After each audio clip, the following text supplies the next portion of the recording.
Alec Pierce is one of the more real underrated players in this draft class, in my opinion. Most sites I see have him going round 3, if that.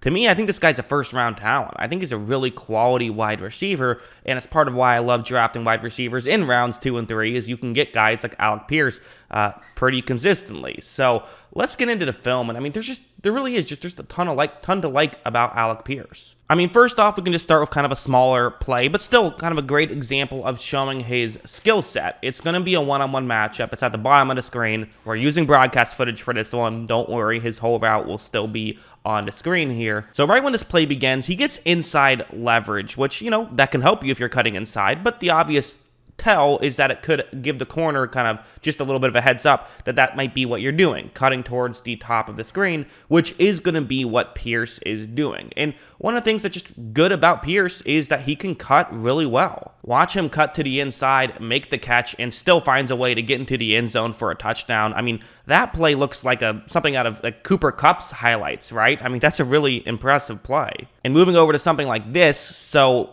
one of the things that you always have to make sure you pay attention to with these kind of other wide receivers, the not first rounders, is that do they win on the outside? Because sometimes these guys get a lot of their hype from being able to win in the slot, which especially in college, there can be some wide open windows there. That might be ways you can rack up some stats, but are you going to consistently be able to, you know, run those types of routes and have success at the NFL level? Well, for someone like Alec Pierce, he definitely wins on the outside, and this is an example of it. It's going to be a one-on-one matchup, and it's zone coverage, so, you know, cover 3 zone. So it's basically just a one-on-one matchup with the defense, you know, with the corner. And watch how right when this play begins, you see Pierce does get, gets off the line cleanly and is able to get a little bit of separation right here. Now, it's not a ton of separation. This is going to probably have to be a pretty difficult throw, but at the same time, there is definitely a window where the quarterback, Desmond Ridder, can make this throw. But again, watch Pierce go up and find a way to make that catch, get both feet in bounds, so he can make the tough catches, and that's definitely something you see on tape as well. But he also got open enough on that route, and again, those are kind of the more difficult situations for a receiver to get open, but in the NFL, they're really important. You have to win on the outside. You know, kind of a phrase I say a lot on this channel is games are won on the outside, and it really is true. It also helps, you know, that he is 6'3". I think that makes it a little bit easier because he can go up and make the catch, but he also goes up and gets it. He doesn't just use his height to make the catch. We can go over here now and talk about something like this, where this is going to be against Notre Dame, and what's going to happen on this play is you see the arrow pointing towards Pierce. That's where he is on the field. That's the route he is running. Is going to be running a route over the middle against man coverage. And the ball's not going to come his way on this play, but again, I don't care about that. How well do you run your route? You know, kind of similar to how when I watch, a pass rusher, for example, I think about how many times do you win? Well, if you're going up against man and you're a wide receiver, I want to see how often do you win.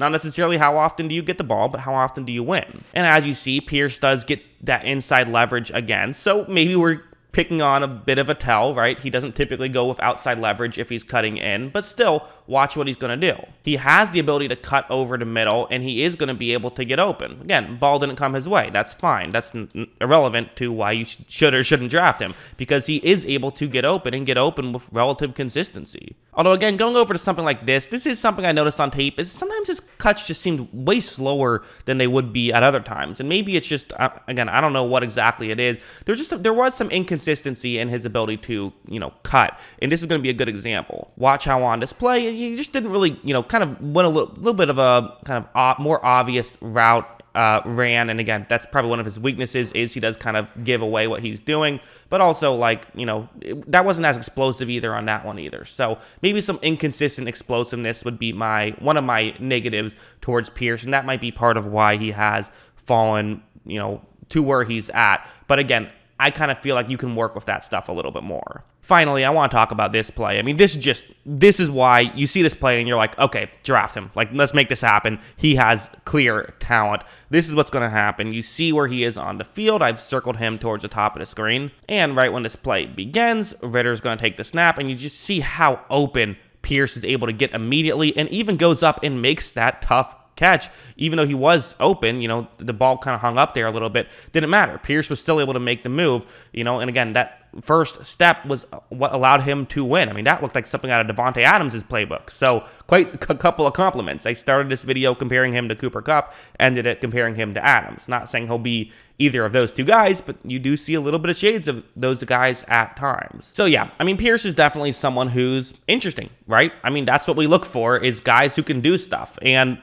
quite frankly, with the wide receiver position, it is hard to evaluate. I mean, we don't really get wide receiver evaluations correct that often. In fact, it's probably the most difficult position to evaluate, either that or quarterback. So because of that, you kind of have to find other ways to, figure out, how do you get the best odds of this? And one of what I think, kind of my strategy on this has always been, well, just take multiple guys, like take take more chances, right? You need wide receivers. So A, you could just get guys in free agency. That's not the end of the world. Or B, just like every year you draft a wide receiver in round 3 and see how it works out, because you do see a lot of good wide receivers come out in rounds 3. And just because Pierce is, currently looking like he's going to be a third rounder, it happens all the time that third rounders have pretty good success rates. In fact, prior to last year, third rounders had just as high of a chance of getting selected to a Pro Bowl as first rounders did, and second rounders had the best odds of getting selected to the Pro Bowl. Now, again, Pro Bowl is not the end-all be-all in how talented of a player you are, so that obviously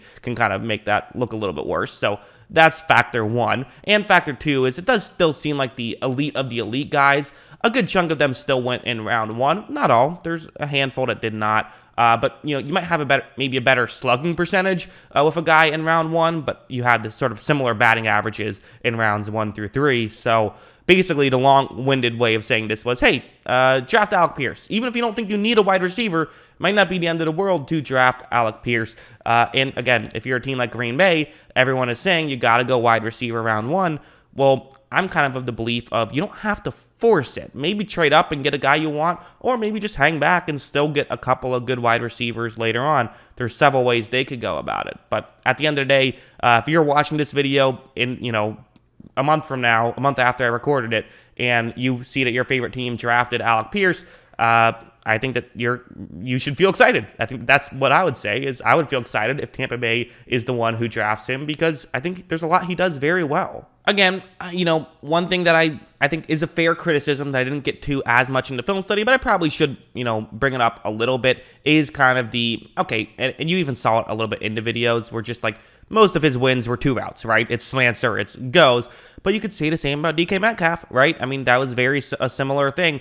I think you can kind of teach the other stuff more, and that's kind of why I'm still okay with it. So I do have a first-round grade on Alec Pierce just because I like the positives so much. But again, as you always have to say with wide receivers, there's no such thing as a can't-miss wide receiver, just like there's no such thing as a can't-miss quarterback. You never know. Even generational guys sometimes don't work out. And you look at, some of these wide receivers, like Corey Davis was supposed to be this superstar. He ended up being like an okay NFL player. So you do never know at the end of the day. But if, what I'm doing is I'm looking at traits that typically result in successful players, and Alec Pierce has traits that typically result in successful players. Typically, successful players have the traits that Alec Pierce had in college. And the concerns, again, I think his ability to cut is fine, and that's kind of what maybe I kind of paid too much attention to with Jamar Chase last year. Was like Chase had this ability to cut that was great, but he barely did it, and I'm like, I don't know if I would want to draft him top 5 overall because of this little concern I have. When in reality, that was who cared. So maybe that's the case of Pierce. Who knows? We'll see. Probably won't be Jamar Chase, but we'll see what happens. I know he also didn't have a ton of yards, but I don't care. That's just how I feel it.